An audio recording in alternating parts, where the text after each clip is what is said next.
Mari kita berdoa. Bapa, berbicaralah kepada setiap kami. Firman-Mu biar boleh dikumandangkan, diberitakan. Setiap hati boleh mendengarkannya. Dan biar kami memiliki telinga seorang murid yang serius untuk belajar firman-Mu. Perlengkapi kami dengan kemampuan untuk bisa menangkap suara Tuhan.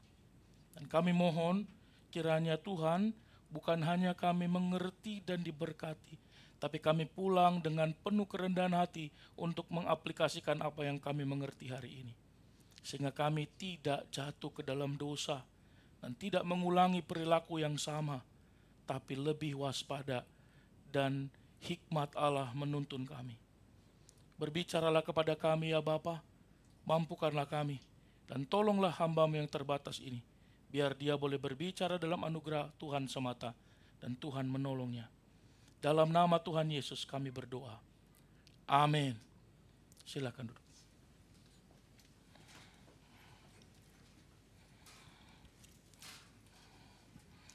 Shalom, selamat hari Minggu untuk kita semua. Selamat berjumpa kembali dan selamat datang bagi Bapak Ibu Saudara yang baru pertama kali beribadah di Gereja Interdenominasi Injil Indonesia. Bapak Ibu Saudara yang terkasih, mari kita lanjutkan perenungan kita yang sudah kita lakukan pada minggu yang lalu. Kalau Bapak Ibu mengikutinya, seluruh rangkaian perenungan firman Tuhan yang kita renungkan ini selalu berkaitan setiap minggunya. Hari ini kita akan melanjutkan bagian yang kedua daripada Kejadian pasal yang ketiga. Saudara, mari kita sedikit mereview apa yang sudah kita pelajari di minggu yang lalu. Kitab yang ditulis oleh Musa dan bagaimana supaya kita dapat waspada dan tidak jatuh ke dalam dosa. Kita sudah belajar bagaimana proses kejatuhan manusia yang pertama itu.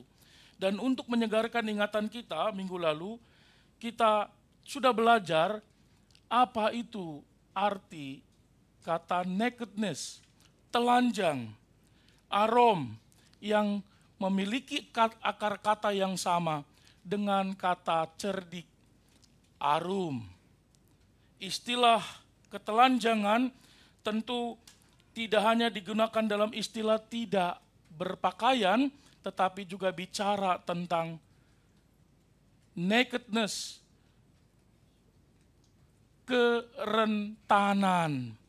Kita sudah belajar ada celah, ada titik lemah manusia yang dieksploitasi oleh si jahat. Maka 3 poin penting yang sudah kita pelajari pada minggu yang lalu adalah betapa manusia itu rentan untuk melupakan dan firman Allah itu tidak diingatnya. Kedua, betapa manusia itu rentan untuk menambahi dan mengurangi firman Allah. Ketiga, betapa manusia itu punya kerentanan, punya arum untuk menganggap remeh firman Allah dan konsekuensinya. Saudara, manusia berusaha independen dari Allah dan mencari pengetahuan yang baik dan yang jahat itu di luar Allah sendiri. Nah, Bapak Ibu Saudara, hari ini kita akan melanjutkan dari pasal yang ketiga. Mari kita baca sama-sama dengan bersuara sambil menyimaknya satu persatu kalimat demi kalimat di ayat 3 sampai dengan ayat yang ke-6. Mari kita baca bersama-sama. Tetapi tentang buah pohon yang ada di tengah-tengah taman, Allah berfirman, jangan kamu makan. Ayat yang keempat, tetapi ular itu berkata kepada perempuan itu, sekali-kali kamu tidak akan mati. Tetapi Allah mengetahui bahwa pada waktu kamu memakannya, matamu akan terbuka dan kamu akan menjadi seperti Allah, tahu tentang yang baik dan yang jahat. Perempuan itu melihat bahwa buah pohon itu baik untuk dimakan dan sedap kelihatannya. Lagi pula pohon itu menarik hati karena memberi pengertian. Lalu ia mengambil dari buahnya dan dimakannya dan diberikannya juga kepada suaminya yang bersama-sama dengan dia. dan suaminya pun memakannya. Saudara, kita berjumpa dengan dosa pertama yang dilakukan oleh manusia. Dan kegagalan yang terjadi pada manusia yang pertama itu bukanlah kegagalan biasa. Karena kepada orang yang gagal itu Tuhan telah berfirman. Saudara, dia mendengar firman itu langsung dari mulut Allah. Langsung menerimanya dari Allah. Perlu digarisbawahi bahwa manusia digodai, diganggu oleh iblis adalah manusia yang menerima firman Allah. Manusia yang mendapat firman Allah. Manusia yang mengerti firman Allah. Saudara, tetapi menerima, mendengar, mendapat dan mengerti firman Allah adalah satu hal. Hal yang lain ketika bicara tentang ketaatan kepada firman yang didengarnya, bukan? Karena banyak orang mendengar, banyak orang menerima, banyak orang mendapat firman Allah, bahkan mengerti, tetapi justru tidak mentaatinya. Maka tidak heran dia jatuh ke dalam dosa.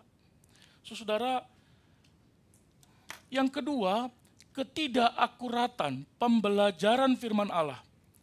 Ketidakseriusan belajar firman Allah dapat menuntun manusia kepada jatuh dalam dosa. Maka kalau begitu, kalau kita aplikasikan dengan sederhana, ketidakakuratan pembelajaran kita akan firman Allah, ketidakseriusan kita akan belajar firman Tuhan bisa membawa kita pada posisi di mana manusia berada di posisi dalam Kejadian pasal yang ketiga, jatuh ke dalam dosa. Dan yang lebih mengerikan Bapak Ibu, akhirnya firman Allah itu dimanipulasi dari yang absolut menjadi absolut negatif. Coba perhatikan bagian ini. Saudara, di dalam ayat yang ke-17 dari pasal yang kedua dikatakan, Tuhan sendiri berkata, jangan kamu makan buah itu. Karena kalau kamu memakannya, kalimatnya apa? Pasti engkau mati. Tetapi pembelajaran yang tidak akurat, shabby Bible study, pembelajaran Alkitab yang tidak serius, membuat seorang manusia berkata, nanti kamu mati. Dan ini dimanipulasi oleh iblis. Iblis melihat itu, dari semua banyak yang bisa dimanipulasi di pasal yang ketiga, ayat yang ketiga, iblis memilih dalam bagian yang paling rentan itu, yaitu firman Allah. Dia menggodanya dengan firman Allah. Dan iblis tahu manusia itu kurang serius mendengar firman Allah. Maka iblis memanipulasinya dan segera kalimat itu berubah dari absolutely positif menjadi absolutely negatif. Iblis katakan, kamu salah, kamu ragu-ragu. Yang benar adalah absolutely you will not die. Sekali-kali kamu tidak akan mati. Bapak Ibu, si jahat mengeluarkan fatwanya. Sama sekali tidak akan terjadi. Dan fatwa itu bertentangan dengan firman Allah. Dan jelas-jelas iblis tahu bahwa Hawa tidak taat memang. Dan ada kecenderungan untuk memberontak kepada Allah. Dan dia berkata, firman Allah yang kau dengar itu tidak akan membawa konsekuensi seperti yang dikatakan Allah sebelumnya. Buktinya kau sendiri meragukannya, bukan? Nanti kamu mati. Aku katakan kepadamu, engkau tidak akan mati. Dan bapa segala dusta itu, si jahat itu, perkataannya justru lebih didengar daripada perkataan Allah. Celakanya manusia terlalu bodoh dan ceroboh untuk menerima dan mempercayai perkataan si jahat itu. Saudara, hati-hati jatuh ke dalam dosa. Awas jatuh ke dalam dosa kalau kita tidak serius dengan firman Allah. Kalau kita tidak serius, benar-benar memahami kebenaran firman Allah, maka bagi seorang Kristen kalau dia menjadi Kristen yang baik, bukan hanya rajin beribadah Bapak Ibu, tetapi mendalami, menghidupi, dan mengerjakan kebenaran itu. Amin. Saudara, ada banyak hal dan terlalu banyak hal yang dapat mengacaukan kehidupan kita. Dan di dalamnya juga ada si jahat. Maka tanpa firman Allah hidup kita akan terseok-seok. Maka tidak heran ketika pemazmur berkata, firman-Mu itu pelita bagi kakiku, terang bagi jalanku. Karena hanya firman Allah lah yang membuat kita tidak tersandung. Walaupun Allah itu menjadi batu sandungan bagi banyak bangsa, bukan? Tapi firman Allah justru yang membuat kita bisa tetap bertahan. Dan tidak heran itu juga yang dikatakan Tuhan Yesus dalam doanya bagi murid-muridnya. Dia berkata, kuduskanlah mereka di dalam kebenaran. Karena firman-Mu adalah kebenaran. Bapak Ibu Saudara yang dikasihi Tuhan Yesus Kristus, kalau kita perhatikan pasal yang ketiga ayat yang kelima berkata, tetapi Allah mengetahui bahwa pada waktu kamu memakannya, matamu akan terbuka dan kamu akan menjadi seperti Allah, tahu tentang yang baik dan yang jahat. Dan untuk kalimat dari si ular itu, si wanita berkata, dan melihatnya, memperhatikannya, meresapinya, mengembodi firman itu, masuk ke dalam pikirannya, hatinya, dan firman berkata, lalu ia mengambil buahnya dan memakannya. Saudara, apa yang dikatakannya diraba pun jangan, sekarang dibantahnya sendiri, bukan? Apa yang dikatakan oleh firman Allah jangan dimakannya, dibantahnya sendiri. Saudara, maka kita belajar bahwa dosa pertama yang dilakukan oleh manusia bukanlah makan buah itu, Bapak Ibu. Dosa pertama dalam dunia ini bukanlah makan buah pengetahuan yang baik dan yang jahat. Dosa pertama di dalam dunia ini adalah lebih mempercayai iblis daripada perkataan Allah. Karena Tuhan katakan jangan makan, kalau kamu makan kamu mati. Tapi iblis katakan tidak akan mati. Dan manusia memutuskan, aku lebih percaya kepada iblis daripada kepada Allah. Itu dosa yang pertama. Konsekuensi dari dosa itulah makan dari buah itu. Makan buah itu justru adalah hasil dari dosa itu. Dosa yang telah diambil oleh manusia, yang dianggapnya sebagai sebuah hal yang berguna bagi dirinya. Jadi dosa yang pertama adalah ketidakpercayaannya kepada Allah yang berfirman, dan lebih memilih percaya kepada si iblis. Saudara, berapa banyak orang yang percaya kepada tawaran dunia ini, kepada kuasa kegelapan yang menawarkan segala keindahannya, lebih daripada firman Allah, bukan? Saudara bisa melihat di sekitar kita. Terima kasih Pak Salomo kesaksiannya, mengingatkan kita juga. Kita pun rentan di sini seperti suku aborigin, karena alkohol bisa didapat di mana saja, bukan? Bahkan siapapun bisa mengaksesnya. Ada banyak orang Indonesia yang terikat dengan alkoholisme. Bukan hanya, ada yang lebih mematikan dari alkohol. Apa? Workaholic. Bekerja berlebihan sampai mati. Itu saudara, ada banyak orang Indonesia mengalami itu, bukan? Ketika ditanya, ayo ke gereja. Enggak Pak, saya mau nabung duit. Nanti kalau udah banyak duit, saya baru ke gereja. Setelah dia dapat duit banyak, dia mati. Untuk mengirim jenazahnya pun uang tidak bisa ditemukan, Bapak Ibu. Siapa yang menanggungnya?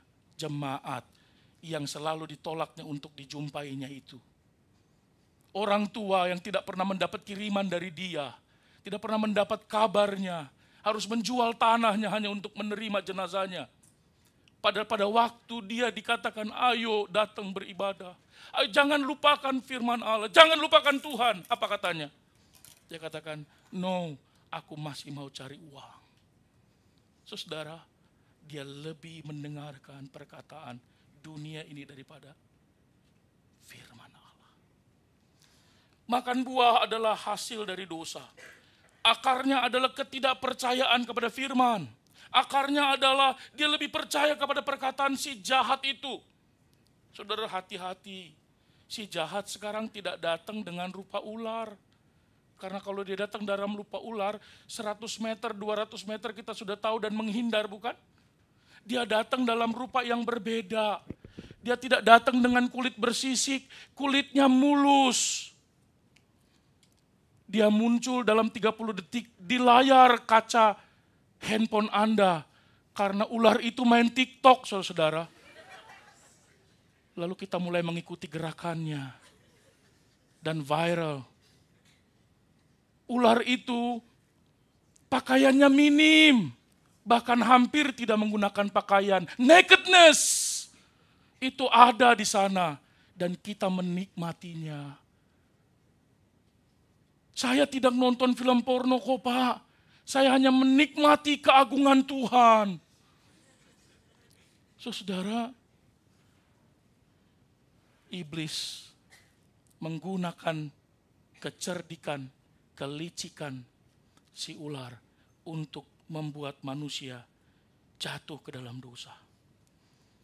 Dia katakan, kalau kamu makan, kamu tidak akan mati, tapi matamu akan terbuka. Waktu kami baca ini dengan anak-anak, emang mereka lagi merempak. Anak-anak kan pikirannya sederhana. Kalau dari begitu terbuka berarti dia sedang tidak terbuka, kan begitu. Anak-anak hanya hitam putih, kan? Kamu akan menjadi sama seperti Allah. Saudara, bicara tentang kepercayaan, karena dia lebih percaya kepada perkataan si ular daripada firman Allah, maka bicara kepercayaan di dalam Alkitab, ini jelas bicara mengenai iman. Iman selalu menjadi backbone dari istilah kepercayaan. Dalam Roma pasal 14 ayat yang ke-23 dikatakan, segala sesuatu yang tidak berdasarkan iman adalah dosa. Iman dalam konsepnya adalah kepercayaan. Believe, trust itu. Atau dengan kata lain, tindakan dan perbuatan, bahkan keputusan tanpa kepercayaan atau tanpa iman, itu dosa. Keputusan kita untuk datang bergereja tanpa iman adalah dosa. Jadi kalau saya ke gereja dosa, Pak? Iya, tanpa iman. Lu gimana dengan orang yang tidak beriman? Datang ke gereja, dia akan menerima keselamatan. Tapi orang yang mengambil keputusan, mengambil tindakan, melakukan satu perbuatan di dalam kehidupannya yang tanpa iman, tanpa kepercayaan, dan dia katakan, inilah imanku, yaitu tanpa iman. Jadi ketika Hawa makan buah itu, bukan hanya bicara perbuatannya Bapak Ibu, melainkan esensi dari perbuatannya itu. Apa esensinya? Akar dari perbuatan itu ada motifnya. Motifnya ada dua sisi. Coba perhatikan. Dia lebih percaya perkataan si ular, dan yang kedua dia tidak mempercayai. Pada saat dia mempercayai si ular, maka pada saat itu juga pada saat yang bersamaan dia menyatakan tidak percaya kepada firman Allah, bukan? Tetapi bukan hanya motifnya, ada akibatnya, ada konsekuensinya. Yang pertama, mata mereka katanya terbuka, betul sekali. Dan mata mereka terbuka, dan keterbukaan yang pertama yang mereka lihat bukanlah apa yang Allah lihat. Yang pertama yang mereka lihat adalah ketelanjangan mereka. Mereka tahu bahwa mereka telanjang. Dan yang pertama mereka lihat justru adalah yang membuat mereka malu. Bukankah pada waktu dia mau makan, bukan itu yang dicarinya? Bukankah pada waktu dia mengambil keputusan untuk mengikuti perkataan daripada si ular, bukankah dalam benaknya bukan ini yang mau saya lihat duluan, bukan? Yang mau dia lihat adalah apa yang dilihat Allah, bukan? Tapi mengapa yang dilihatnya justru bukan yang dilihat oleh Allah? Justru yang dilihat adalah ketelanjangan mereka. Yang kedua, usaha mereka setelah jatuh ke dalam dosa, membuat pakaian dari daun sawat. Membuat cawat. Jadi kalau ditanya, salah satu pekerjaan akibat dari dosa adalah tailor. Tukang jahit. Itu dulu sering dikatakan oleh mahasiswa teologi. Tahukah Anda pekerjaan yang pertama setelah manusia jatuh ke dalam dosa? Jadi tukang jahit. jadi desainer mode. Waduh Pak, saya mau jadi sekolahnya desainer mode Pak. Hati-hati. Itulah pekerjaan manusia berdosa ketika dia jatuh ke dalam dosa. Tentu tidak ada yang salah dengan desainer, bukan? Saudara, tetapi usaha mereka yang mereka lakukan sesudah dia jatuh dalam dosa, itu tidak pernah bisa berhasil, selain hanya cukup untuk menutupi tubuh mereka. Apa yang membuat mereka malu justru tidak bisa mereka tutupi. Perbuatan mereka nggak bisa mereka tutupi. Tapi usaha mereka belum berhenti.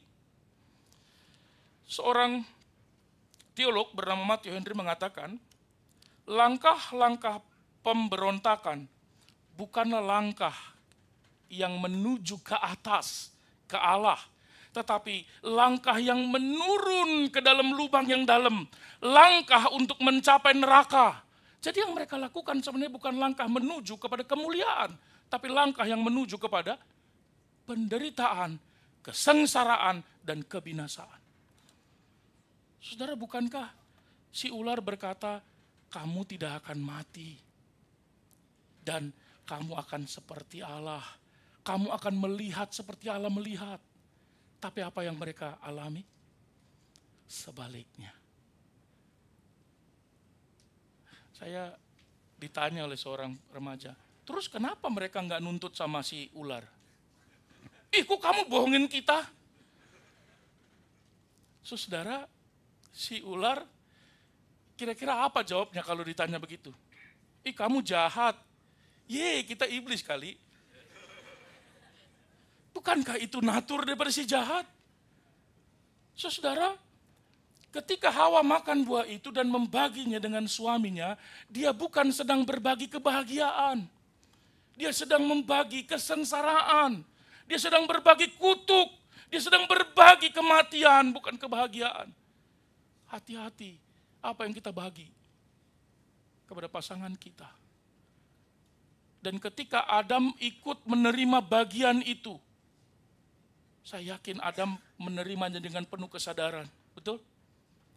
Karena waktu dia melihat buah yang disodorkan kepadanya, makanlah beb.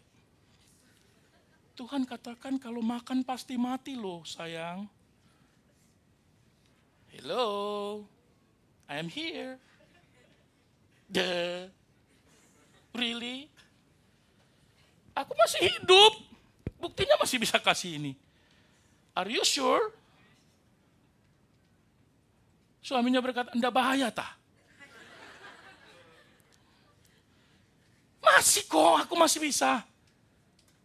Mungkin ada hesitasi. Saya membayangkan dan berpikir positif bagi Adam. Sebagai laki-laki yang tangguh dia berkata, aduh janganlah, aku gak mau melanggar firman Allah. Anda tahu wanita bukan? Are you sure gak mau makan buah ini? Kamu yakin? Benar. Serius? Enggak. Thank you. Saudara, dan dia makan. Dan akhirnya dia berbagi kesengsaraan. Berbagi kutukan. Kita bisa membaca selanjutnya ayat itu di dalam teks Alkitab bukan? Terkutuklah seluruh alam ini dan terkutuklah manusia dalam dosanya. Saudara, inilah akar dosa itu yang kemudian menghasilkan perbuatan-perbuatan dosa. Maka kalau ditanya, dosa itu apa Pak? Dosa bukan perbuatannya Bapak Ibu. Perbuatan itu adalah akibat dari dosa. Dosa itu esensialnya, ketidakpercayaan kepada firman Allah. Minggu lalu kita sudah belajar 3 hal penting. Saudara, tidak heran Yakobus mengingatkan kita dengan jelas untuk hal ini. Mari kita baca sama-sama dengan bersuara. 1, 2, 3. Tetapi orang yang tergoda kalau ia ditarik dan dipikat oleh keinginannya sendiri yang jahat. Ayat yang ke-15, kemudian kalau keinginan yang jahat itu dituruti, maka lahirlah dosa. Kalau dosa sudah matang, maka akibatnya ialah. Maka bicara mengenai kepercayaan, bicara mengenai iman, kita perlu memahaminya dengan teliti, khususnya iman yang berhubungan dengan kebenaran firman Allah.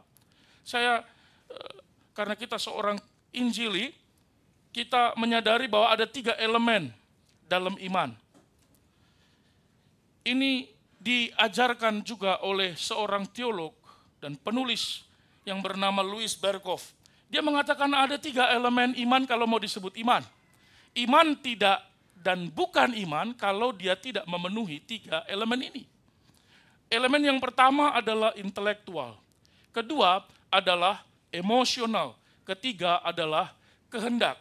Apa elemen-elemen ini? Saudara, elemen intelektual atau notitia ini adalah pengetahuan yang kita perlu miliki secara intelektual. Lalu ada pertanyaannya, seberapa dalamkah kita perlu memiliki pengetahuan secara intelektual untuk bisa diselamatkan oleh Allah? Betul? Apakah harus seperti profesor intelektual saya dalam konsep Alkitab baru saya selamat? No. Pemahaman yang dimaksudkan di sini bukan pemahaman intelektual seperti itu yang kita bisa dapat dalam bangku kuliah, tidak. Tetapi pengetahuan tentang siapa Allah. Percaya bahwa Allah itu ada. Percaya bahwa Yesus itu adalah anak Allah dan dia adalah Mesias kita. Percaya bahwa rencana Allah itu sempurna adanya dan dia merancang keselamatan itu. Dan itulah elemen notitia itu. Did you notice that? Itu pertanyaannya. Apakah engkau percayakan hal itu? Saudara, sebanyak apa pengetahuan yang aku miliki supaya aku diselamatkan? Kalau kita baca Alkitab, kita akan mengetahui bahwa seorang profesor yang sangat pintar dan cerdas menyelami Alkitab tidak akan pernah sampai menyentuh dasar dari kolam itu. Kalau diumpamakan Alkitab itu seperti kolam. Tapi bagi seorang anak kecil, dia tidak akan pernah tenggelam dalam kolam itu. So bisa mengerti maksudnya? Ketika kita menyelami firman Allah, tidak ada satu seorang yang paling pintar pun berkata, aku sudah bisa mengerti seluruhnya. Karena dia tidak akan pernah mencapai seluruh dasar dari kolam itu. Yang kedua, bicara tentang elemen emosional. Dan ini yang sering kali banyak orang mengatakan, kayaknya aku beriman deh. Ini namanya iman emosional. Tapi memang iman itu butuh elemen asensus, butuh elemen emosional. Ketika kebenaran diberitahukan, dan bukan hanya pengetahuan yang disentuhnya secara intelektual, tetapi juga disentuhnya afeksinya, perasaannya, emosinya, kesadaran akan keberdosaan kita itulah yang membuat kita kemudian tidak lagi berdalih dan berkata dengan penuh tangisan, dengan pengakuan, dengan kesadaran yang serius di hadapan Tuhan kita berkata, ya Tuhan, aku memang berdosa. Ya Tuhan, aku tahu sekarang bahwa Engkau mampu melakukan segala sesuatu dan tidak ada satupun rencanamu yang gagal. Itu bicara 2 aspek ini bukan? Aspek intelektual dan aspek emosional. Ketika Ayub mengalami proses itu dengan Tuhan, di dalam pengalamannya, dia mengalami banyak kesulitan dan penderitaan. Dan ketika dia bukan hanya mengetahuinya, tapi mengalaminya dan merasakannya, maka dia berkata dalam ayat 42 ayat yang kedua, aku tahu sekarang. Bukan? Saudara, dalam Yakobus pasal 2 ayat yang ke-19, di situ dikatakan, engkau percaya bahwa hanya ada satu Allah saja, bukan? Jawabnya, ya. Pendengarnya akan menjawab, benar. Bagus, kata Yakobus. Tapi kalau engkau cuma percaya bahwa Allah itu satu dan kau percaya ada Allah, bukankah setan-setan juga percaya? Bahkan dia lebih daripada kepercayaanmu. Dia bukan hanya intelektual, tetapi juga emosional. Maka kalimat yang digunakan di sana ada 2 elemennya. Percaya dan gemetar. Gemetar emosional bukan? Saudara, jika hanya pengetahuan saja, apa hebatnya kita dari setan? Jika jemaat G3 hanya pintar kebenaran firman Tuhan, lalu pulang dari gereja ini, lalu kemudian menghina sesamanya karena dia tidak pintar firman Tuhan, maka gereja ini salah melahirkan orang-orang yang sombong secara intelektual, bukan? Bukankah ada banyak orang Kristen seperti itu? Dia begitu setia mempelajari firman Tuhan, tapi hanya sebatas notisia. Tapi apa yang dimengerti tidak pernah menyentuh aspek asensusnya. Bukankah itu yang terjadi pada ahli-ahli Taurat? Pinternya bahkan sebut sebagai ahli. Apalagi kalau udah mahasiswa ya. Ada yang lebih mahal daripada mahasiswa. Satu-satunya menggunakan mahak itu adalah Allah, Maha Kuasa. Jadi kalau student, mahasiswa, itu juga adalah maha dari siswa. Anak saya belum maha, jadi jangan macam-macam kau. Saya bilang begitu kepada anak saya. Bapak, mama wakarana desho nihongo. Mereka bertengkar dengan bahasa Jepang. Kenapa? Daijoubu yo. Kenapa? Mama wakarana desho. Yuttemo dan nakarana desho. Daijoubu yo. Waktu saya mendengarnya saya bilang, jangan macam-macam. Begitu kau masuk dalam rumah ini NKRI. Negara Kesatuan Republik Indonesia. Kalau kau tidak mengakui kedaulatan Republik Indonesia di sini, enyahlah engkau dari hadapanku. Bahasa Indonesia di rumah ini, jangan bahasa Jepang. Tapi kalau keluar boleh? Boleh. Syukurnya belum terlalu pintar dia. Kalau dia pintar, kakinya di luar satu di dalam. Berarti dua bahasa boleh toh? Saudara, Yakobus menyebut orang-orang demikian yang hanya punya intelektual tapi tidak menyentuh kepada emosional, itu disebut sebagai manusia bebal. Anda bisa dapatkan itu di pasal yang kedua ayat 20. Hai engkau orang yang bebal, yang imannya kosong, kata Yakobus. Adakah di antara kita yang hanya mengetahui itu Allah ada, percaya bahwa Allah itu ada, percaya bahwa Yesus adalah juru selamatnya, percaya bahwa aku telah ditebus, tetapi aku tidak pernah mengalami sentuhan dari pengetahuan dan kepercayaan yang kumiliki itu. Kalau itu yang terjadi, maka tidak heran ada banyak orang Kristen tidak bertobat, sekalipun pengetahuannya dalam, bukan? Kita akan berjumpa dengan banyak orang Kristen yang bertahun-tahun ada di dalam gereja, tapi hidupnya tidak pernah berubah. Kenapa? Kalau manusia hanya kepalanya, itu bukan manusia. Karena disebut manusia, karena dia terdiri dari tubuh dan kepala. Betul?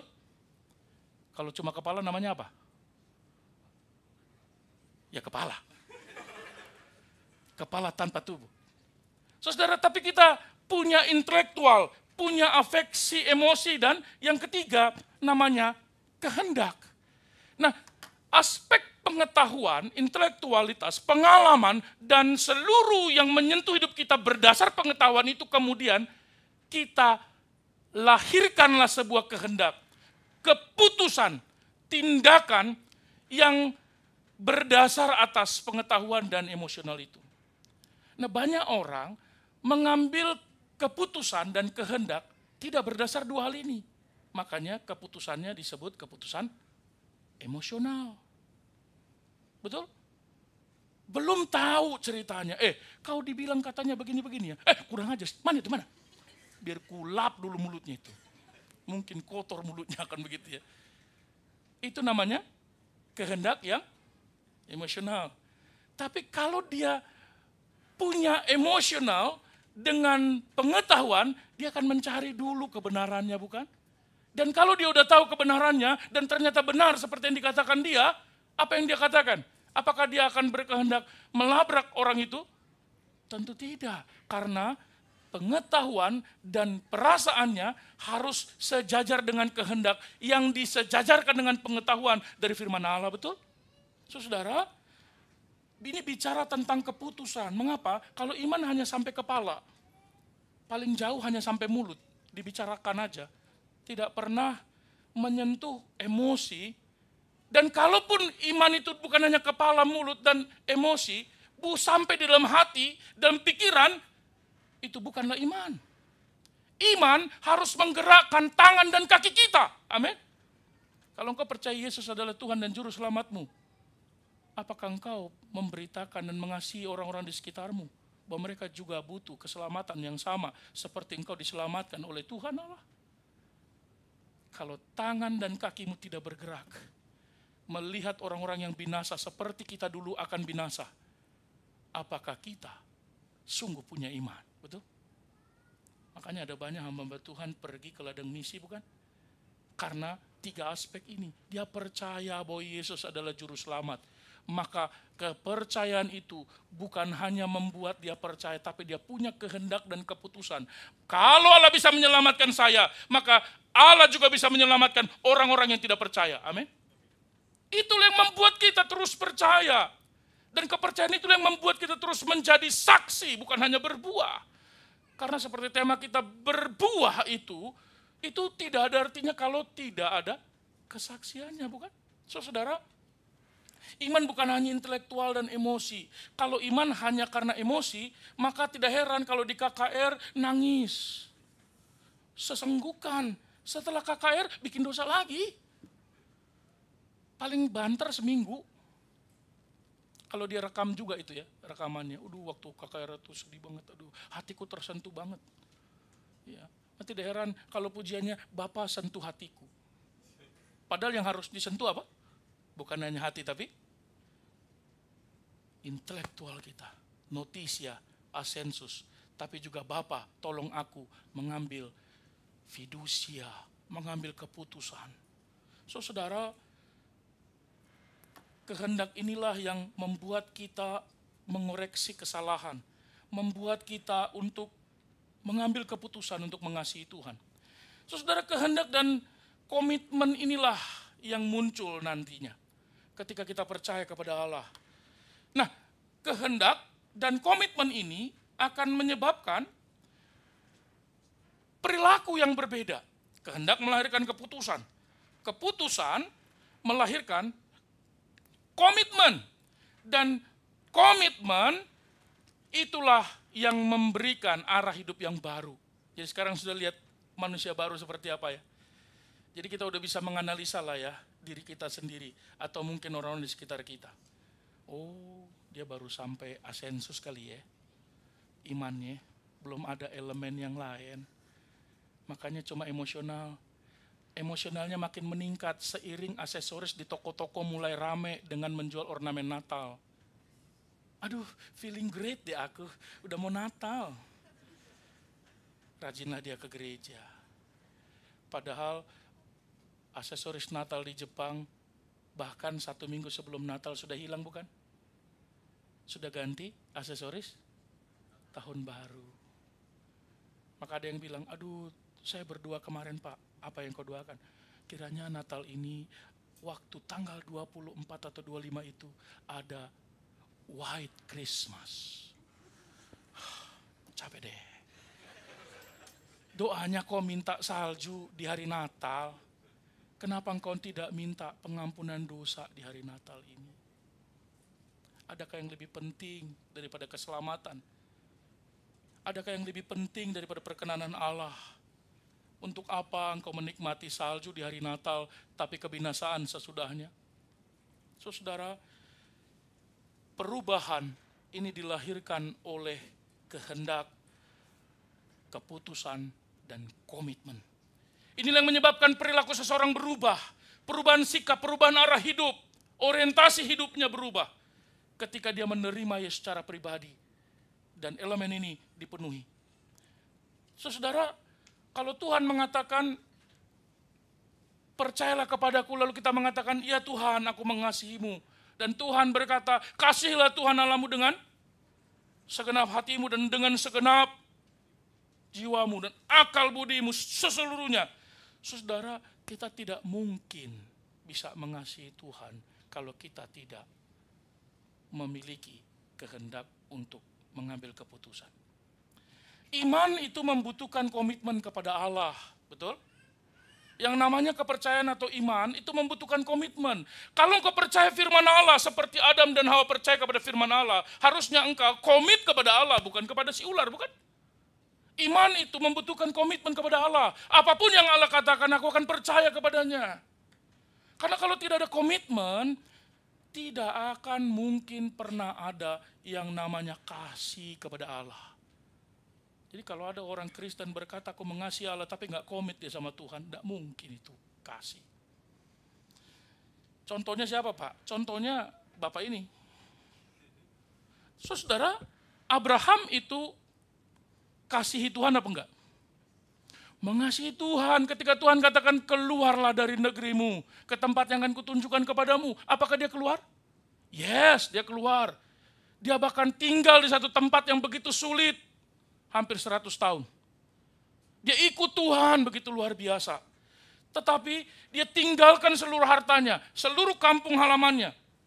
Tapi apakah itu sudah mengasihi Tuhan? Dia belum sepenuhnya mengasihi Tuhan.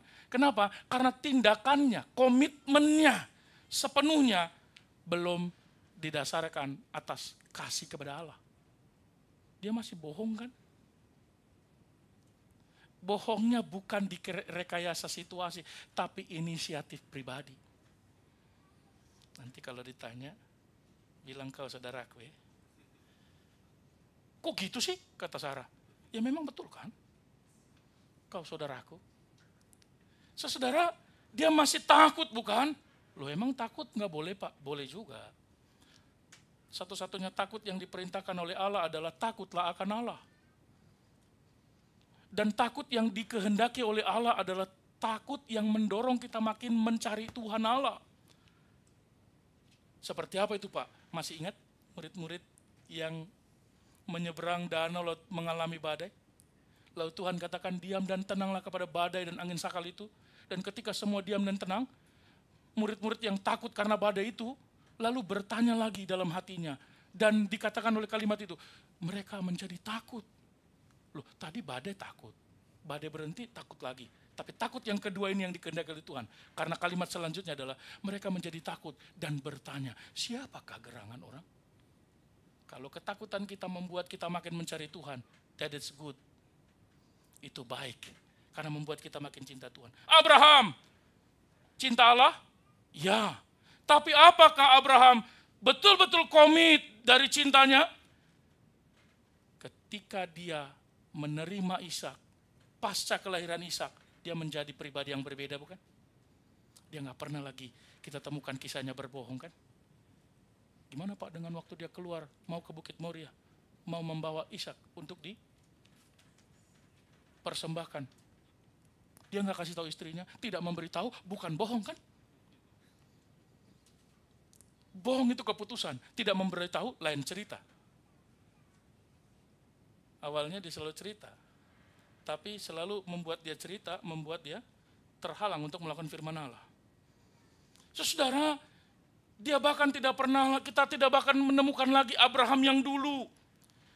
Cinta menyebabkan banyak orang melakukan hal-hal untuk yang dikasihinya, betul enggak?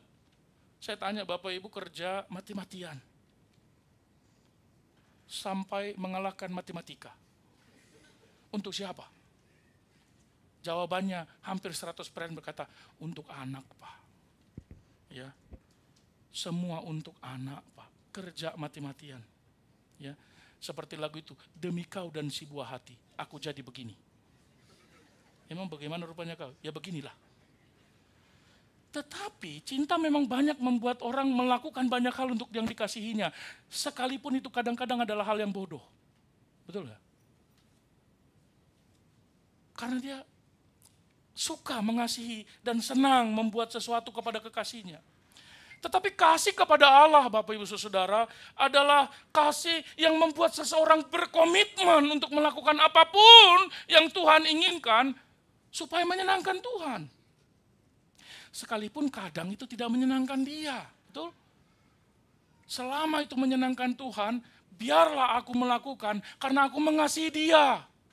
Saudara, kalau kita lihat anak-anak kita atau kekasih kita, istri kita ingin sesuatu dan kita tahu sesuatu itu sebenarnya sudah diidam-idamkannya lama, tapi karena kita tidak mampu membelinya, banyak orang mengambil keputusan untuk meminjam uang untuk apa?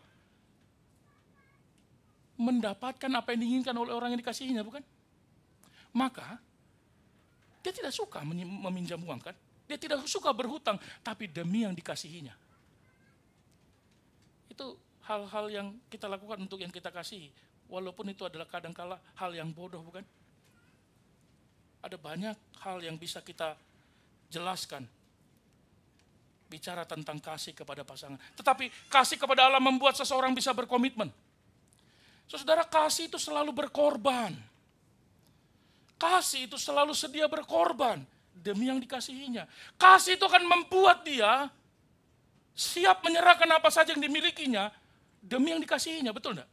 Jadi kalau ada yang pacaran hari ini, berkata, nanti temani aku yuk, kemana? Ngopi, aku mau main game. Maka tidak heran biasanya wanita bilang, do you love me? Ya. Saya baru dikirimi video oleh teman saya. Ada jemaatnya main game. Mungkin sudah kecanduan, tingkat dewa. Akhirnya istrinya membuat rekaman video dan berkata, babe, you choose me or you choose your game? Itu bodoh bukan pertanyaannya? Oh, dia berhenti dari gamenya. Istri yang masuk ke kamar gamenya itu, aduh, aku kan mengasihimu ya. Lalu dia dorong ke dalam keluar pintu dan dikunci pintunya. Jadi sebenarnya dia cinta siapa? Cinta gamenya atau istrinya? Cinta gamenya. Kenapa? Jangan-jangan game itu yang membuat dia lebih bahagia daripada istrinya. Karena dia selalu di game oleh istrinya. Saudara, kasih itu selalu bersedia berkorban. Kasih tidak hanya pikir apa yang bisa diterimanya. Kasih itu tidak bicara tentang apa yang saya dapatkan, apa yang saya akan raih. Saudara, apa yang dikorbankan oleh manusia untuk mengasihi Tuhan? Apa yang dikorbankan oleh manusia untuk mengasihi Tuhan? Tidak ada. Justru manusianya fokus pada diri sendiri. Kalau kita baca Kejadian pasal 3 ayat yang ke-6, hampir seluruh kalimatnya bicara tentang apa? Semua yang saya garis bawah ini bicara tentang diri mereka sendiri. Suaminya, dirinya, dilihatnya, dimakannya, diberikannya, diambilnya. Seluruhnya bicara siapa? Aku saja yang dipikirkannya. Maka kalau ditanya, ayo kita ke gereja yuk. Emang dapat apa kalau di gereja?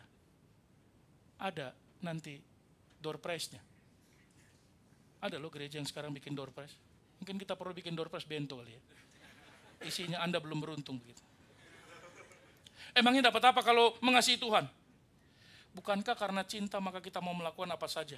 Saudara, kalau saudara nonton film, rata-rata film Hollywood, kebanyakan dilema yang dihadapi dalam film itu, 90% film yang muncul di Hollywood itu, rata-rata actionnya diakibatkan karena apa?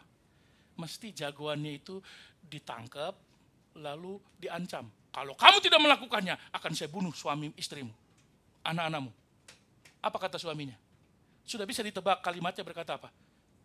Let them go, just kill me. Benar gak sih? Betul kan? Hampir 90% kisah film di Hollywood pasti begitu. Don't hurt them, just kill me. Apa kata penjahatnya? Sudah bisa juga dipastikan. Dia tidak akan melakukan itu. Seperti yang diminta. Kalau dia melakukannya, selesai filmnya kan? Dan pada akhirnya, jagoan itu kemudian melakukan apa yang diminta oleh penjahatnya. Padahal itu melanggar hukum. Demi karena apa? Untuk melepaskan keluarganya. Itu kan kasih bukan? Maka itu yang dilakukan oleh Allah sebenarnya. Dia mengutus anaknya, Yesus Kristus, untuk menjadi jalan pendamaian antara kita dengan Allah bukan? Saudara, ketika kita hanya sibuk berpikir aku dapat apa, aku menerima apa, ketika kita hanya fokus merengek kepada Tuhan, bless me oh Lord, berkatilah aku tiap-tiap hari. Coba tanya kepada diri sendiri, apakah engkau sungguh mengasihi Allah? Karena kasih Allah itu lahir dari kehendak yang melahirkan komitmen melahirkan keputusan untuk mengasihi Tuhan, melakukan apa yang menyenangkan Tuhan, melakukan apa yang membuat Allah dimuliakan.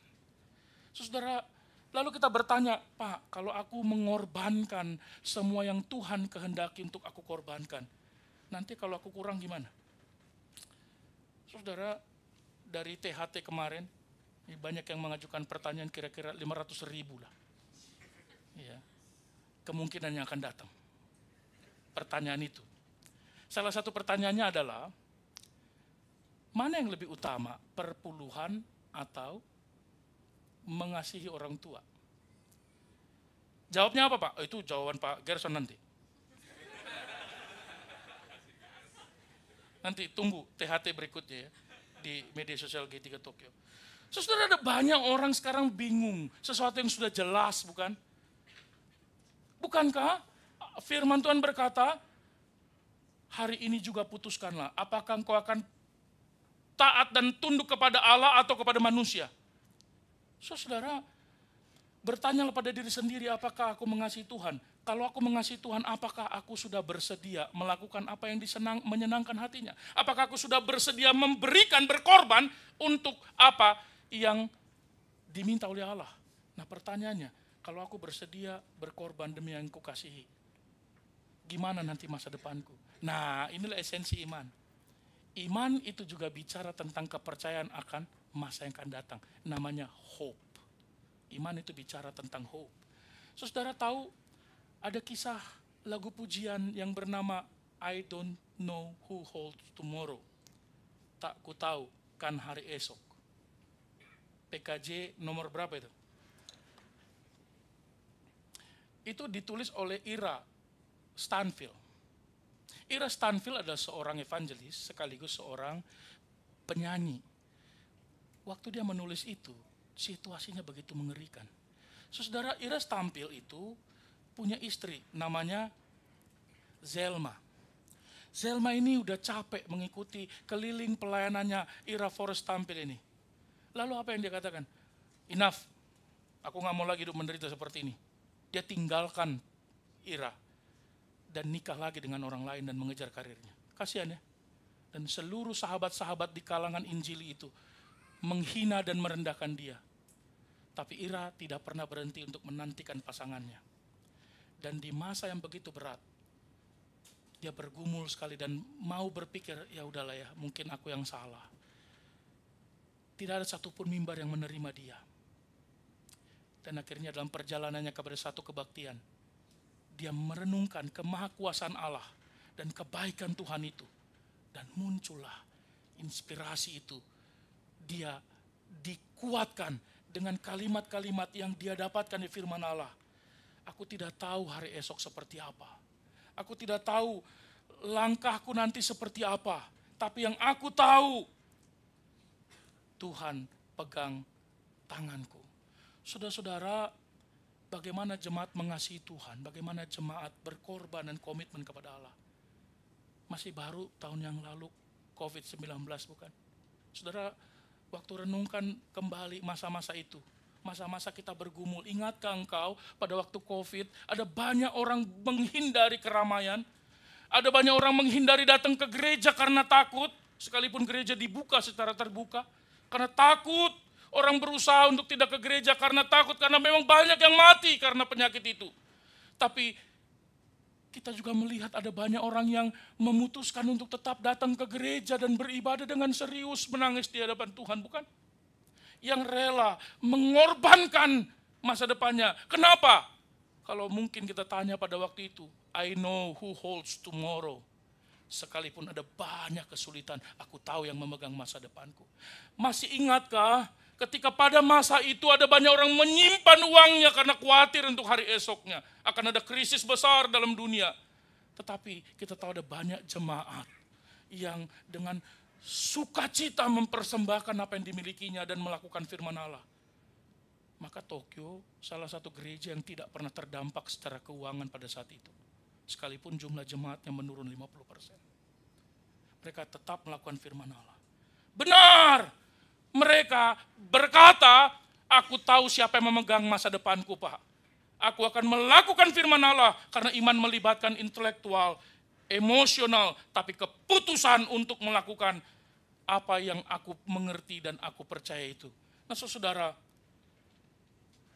tentang itu Martin Luther berkata dengan jelas, manusia tidak dibenarkan di hadapan Allah karena perbuatannya. Tapi iman yang membenarkan di hadapan Allah itulah dapat dikenali dari perbuatan-perbuatannya. Pertanyaan kita hari ini, apakah engkau mengasihi Tuhan? Apakah engkau percaya pada Allah? Apakah engkau sungguh-sungguh setia kepada Allah? Karena tanpa iman tidak ada satu orang pun yang bisa menyenangkan Allah. Sekalipun bisa banyak hal, tanpa iman tidak ada yang dapat menyenangkan Allah. Saudara, iman bukanlah salah satu yang kita perlukan. Iman adalah kunci satu-satunya yang kita butuhkan untuk bisa menyenangkan Allah. Amin. Mari kita bangkit berdiri. Kita berdoa kepada Tuhan.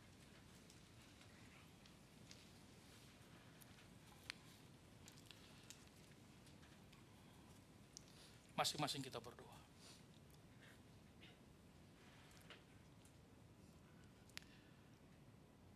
Bapa kami di surga, terima kasih untuk kesempatan ini. Kami belajar dari firman Allah hari ini untuk berwaspada, tidak jatuh ke dalam dosa. Tolong kami supaya kami mengerti tipu muslihat kuasa si jahat itu. Ajar kami supaya kami lebih percaya kepada Allah, serius dengan Tuhan dibandingkan dengan perkataan dunia ini, perkataan kuasa kegelapan dengan segala kecerdikannya. Tolonglah anak-anak-Mu Tuhan untuk bisa dapat tetap mengasihi Tuhan, percaya kepada Allah dengan segenap hatinya, serius mengikut Tuhan dengan segala keberadaannya, dan sungguh rela berkorban untuk memuliakan Tuhan dan menyenangkan Allah. Kami berdoa menyerahkan seluruh hidup kami ke dalam tangan-Mu. Mungkin ada yang tengah bergumul dengan kelemahan tubuh, Tuhan pulihkanlah. Tuhan berikan kesembuhan. Untuk Bapak Agustinus Chandra, untuk Ibu Ellen, Ibu Rosita, Tuhan tolonglah. Berikan pemulihan, berikan kemampuan untuk bisa dapat beraktivitas dalam kelemahan tubuhnya. Mampukan untuk tetap bergantung kepada Allah. Tuhan sertailah semua jemaat Tuhan yang berulang tahun pada minggu yang lalu.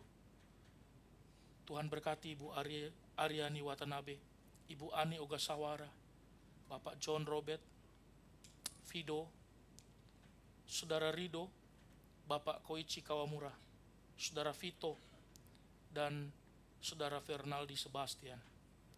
Tuhan berkatilah hamba-hamba-Mu ini, baik anak-anak yang dalam pertumbuhannya maupun orang dewasa dalam seluruh pergumulan pekerjaannya, studi, dan masa depannya. Tuhan yang boleh mengaruniakan kemampuan untuk bisa menapaki usia yang Tuhan percayakan itu, Tuhan juga yang akan terus memberikan sukacita di dalam menjalaninya. Sekalipun banyak hal yang mungkin menyebabkan mereka mencucurkan air mata, ada sukacita di balik seluruh kesulitan dan penderitaan itu. Tuhan tolonglah anak-anak-Mu ini. Tuhan, kami berdoa untuk seluruh tantangan kehidupan, tantangan pelayanan, dan seluruh kebutuhan-kebutuhan yang dibutuhkan oleh seluruh jemaat Tuhan. Untuk gereja-Mu, Tuhan cukupkanlah. Dan kami percaya bahwa Allah sendiri yang akan boleh memelihara gerejanya dengan sempurna. Kami berdoa, bersyukur untuk semua pertolongan Tuhan, khususnya Tuhan boleh membawa Bapak Salomo dan Ibu. Tuhan kiranya memampukan terus di dalam pelayanan yang Tuhan percayakan. Dan Tuhan membimbing, biar setiap firman yang boleh diberitakan melalui kesaksian, perbuatan kasih, bahkan pemberitaan firman Allah, setiap orang yang dijumpainya dan disentuhnya boleh diberkati oleh Tuhan. Dan Tuhan membuka pintu-pintu pelayanan, sehingga ada banyak orang boleh dibawa kepada imannya yang sejati kepada Allah. Ada banyak orang dilepaskan dari belenggu kejahatan, dosa, dan maut. Mereka boleh direbut dari kuasa kegelapan. Tuhan pimpinlah dan Tuhan mampukan kedua hamba-Mu dan seluruh anggota jemaat yang ada di sana. Tuhan dimuliakan di sana dan Tuhan disenangkan atas seluruh pekerjaan pelayanan. Terima kasih Tuhan untuk semua hal yang boleh Tuhan nyatakan dalam hidup kami. Kami mau berdoa sebagaimana Engkau mengajarkan kami berdoa. Bapa kami yang di surga, dikuduskanlah nama-Mu. Datanglah kerajaan-Mu, jadilah kehendak-Mu di bumi seperti di surga. Berikanlah kami pada hari ini makanan kami yang secukupnya. Dan ampunilah kami akan kesalahan kami seperti Kami mengampuni juga orang bersalah kepada kami. Dan janganlah membawa kami ke dalam pencobaan, tapi lepaskan dari penjahat. karena Engkau yang punya kerajaan, kuasa dan kemuliaan sampai selama-lamanya. Amin. Masih